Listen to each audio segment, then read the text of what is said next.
कैवल्य साहित्य संसद अनुकूल 96तम कार्यक्रम अक्षय अमृत महोत्सव 42 मौजा स्थित उप सेवाश्रम अनुष्ठित हो अनुष्ठान प्रतिष्ठाता डॉ संग्राम केशरी सामंतराय सभापतित्व कर अक्षय तृतीयार पुण्यमय स्वरूप को सरल भाव व्याख्या करते। अनुष्ठान पक्षर माँ मानक शाढ़ी और पुरुष अंतेवासी मानक धोती प्रदान करा प्रतिभा मानक अक्षय अमृत संतान आध्यात्मिक सम्मान प्रदान करा। कवि एवं कवियत्री वृंद आम अक्षय तृतीया एवं आम परंपरा शीर्षक कविता पाठ करथिले। मुख्य अतिथि डाक्टर दीनबंधु महाराणा अक्षय तृतीया ओडिया जातिर गणपर्व रूपे प्रतिवर्ष पालन करा उचित बोली अभिव्यक्ति प्रदान करथिले। मुख्य वक्ता अध्यापक किशोर चंद्र दास अक्षय तृतीयार पौराणिक दिग विषय स्पष्ट करथिले। सम्मानित अतिथि अध्यापक डाक्टर विश्वजित केशरी विश्वाल, डाक्टर हरिपद माझी, अध्यापिका उर्वशी साहू, कवि कानुचन पाणिग्राही, कवयित्री डाक्टर सस्मिता दास, कवि लक्ष्मी प्रसाद आचार्य, कंठशिल्पी अशोक कुमार बेहेरा, चिन्मयी पट्टनायक, कवयित्री बनलता महापात्र एवं अध्यापक डाक्टर मनोरंजन बेउरा अक्षय तृतीयार महात्म्य विषय पुंखानुपुंख आलोचना करथिले।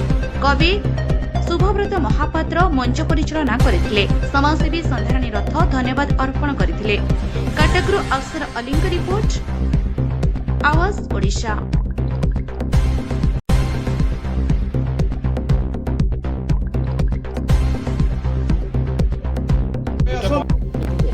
डॉक्टर संग्राम केशरी सामंतराय, प्रतिष्ठाता और संपादक कैवल्य साहित्य संसद। आमे कैवल्य साहित्य संसद समस्त कर्मकर्ता माने अनुभव कलु अक्षय तृतीया जोटा कि बैशाख शुक्ल पक्ष तृतीया को आम अक्षय तृतीया भाव धार्मिक भावना आम पालन करुचु, जोटा कि हिंदू मानक सबुठारु पवित्र दिन। यही दिन में आम कौन जातक देखुना, कौन राशि गणना करूना एवं समस्त शुभ कार्य करहब। घर प्रतिष्ठा ठू आरंभ करी आमर विवाह व्रत पर्यंत समस्त पुण्य कम यही दिन करहब। एवं यही दिन गंगा माता धरित्री पक्ष को आसीथिले, कृष्ण सुदामांकर भेट होइथिला। एवं सबुठारु बड़ कथा होउची ओडिशार चाषी कूल जितेबाला अखि मुठी नहीं जाए, से सब भगवान को डाकी थाए जे मो धरित्री माता को प्रणाम करिथाए एवं से जितेबाला से अखि मुठा को बुणी दिए से धरित्री क्षेत्र शस्य श्यामल होगापी से प्रार्थना करिथाए। समस्त को खाद्य मिलू यही भावना भितर आज चाषी तार सर्वस्व परिश्रम को जितेबाला से अजाड़ी देछि धरित्री माता पाखरे एवं से निवेदन करुचे। आज गोटे यही पवित्र दिन जो दिन आम परशुराम जयंती पालन करुचु एवं जो दिन आम चिंता करुचु जे जितेबाला आमर धार्मिक भावना भितर आमर ओडिया अस्मिता भावना भितर आमर समस्त कार्य सफल हो। आज आम माँ लक्ष्मी को आराधना करुचु, लक्ष्मी को पादुका को जितेबाला किणुचु से धन धान्य घर भर्ती होइजिबो आम अनुभव करुचु।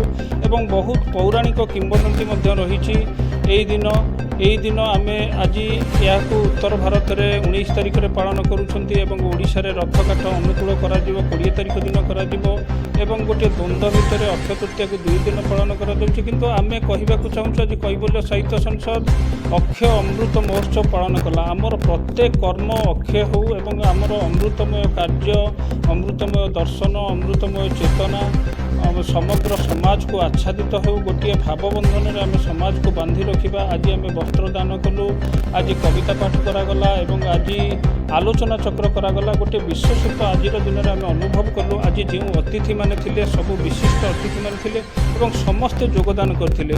एई सेवाश्रम जो सेवाश्रम पारालिसिस रोग रोचंती, अनाथ व्यक्तिवृंद रोचंती एवं विभिन्न भयंकर दुरारोग व्याधि पीड़ित होइथिबा व्यक्तिविशेष माने एठारे उपस्थित अछंती एवं समस्त मनरे गोटे आनंदर भाव थिला।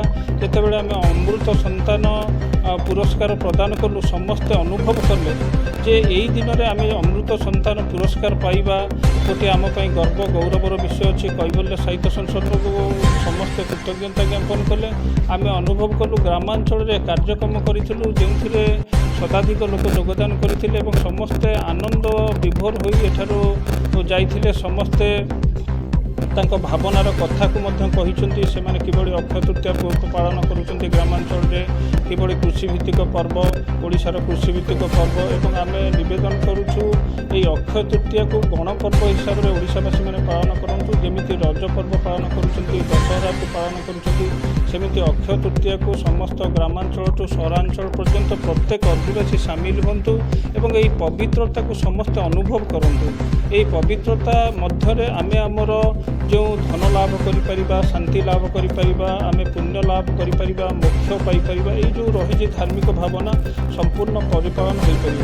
ଆମେ ଆଜି ନିବେଦନ କରୁଛୁ ଓଡ଼ିଶାବାସୀମାନଙ୍କୁ ଏହାକୁ ସମସ୍ତ ସବୁ ଓଡ଼ିଆମାନେ ଘରେ ଘରେ ପାଳନ କରନ୍ତୁ ଏବଂ ପିଠାପଣା କରନ୍ତୁ ଏବଂ ଦାନ ଧର୍ମ କରନ୍ତୁ ଏବଂ କର୍ମ ମଧ୍ୟ ଅମୃତମୟ କର୍ମ କରନ୍ତୁ। ଯେଉଁ କର୍ମ କରନ୍ତୁ ସେ କେବେ କ୍ଷୟ ନ ହେଉ।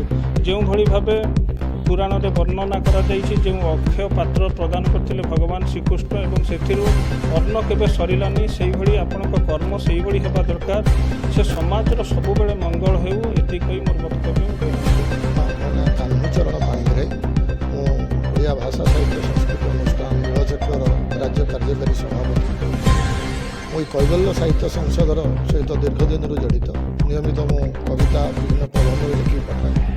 ଆଜି ସୁନ୍ଦର ପରିବେଶରେ କବି ଯେଉଁ 96ତମ ତାଙ୍କର ଅକ୍ଷୟ ଅମୃତ ମହୋତ୍ସବ ପାଳନ କରିଛି କୈବଲ୍ୟ ସାହିତ୍ୟ ସଂସଦ।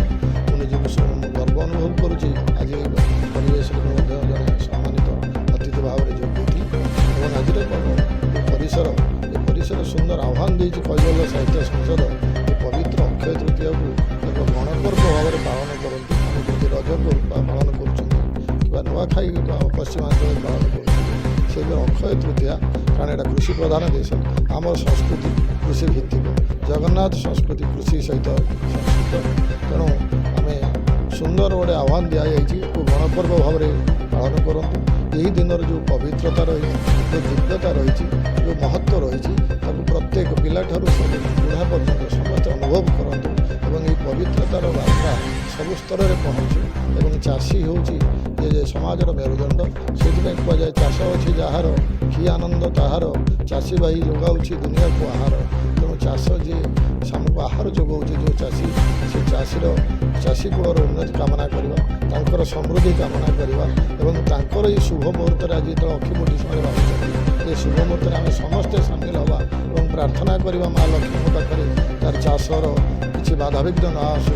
ବର୍ଷ ତମାମ ସେ ଯେଉଁ ପରିଶ୍ରମ କରିବ ଯେଉଁ ଭରସା ନେଇକି ଚାଷ କରିବ ଏବଂ ସେ ଚାଷ ସର୍ବକୁଶଳରେ ଶେଷ ହେଉ ଭଲ ଅମଳ ହେଉ ଶସ୍ୟ ଶ୍ୟାମଳ ହେଉ ସୁଫଳ ହେଉ ଏବଂ ଜଗତ ହସି ଉଠୁ ଏହି ସୁଖ ସମୃଦ୍ଧି କାମନା କରି ଆଜି କୈବଲ୍ୟ ସାହିତ୍ୟ ସଂସଦ ଏ ଆହ୍ୱାନ ଦେଇଛି।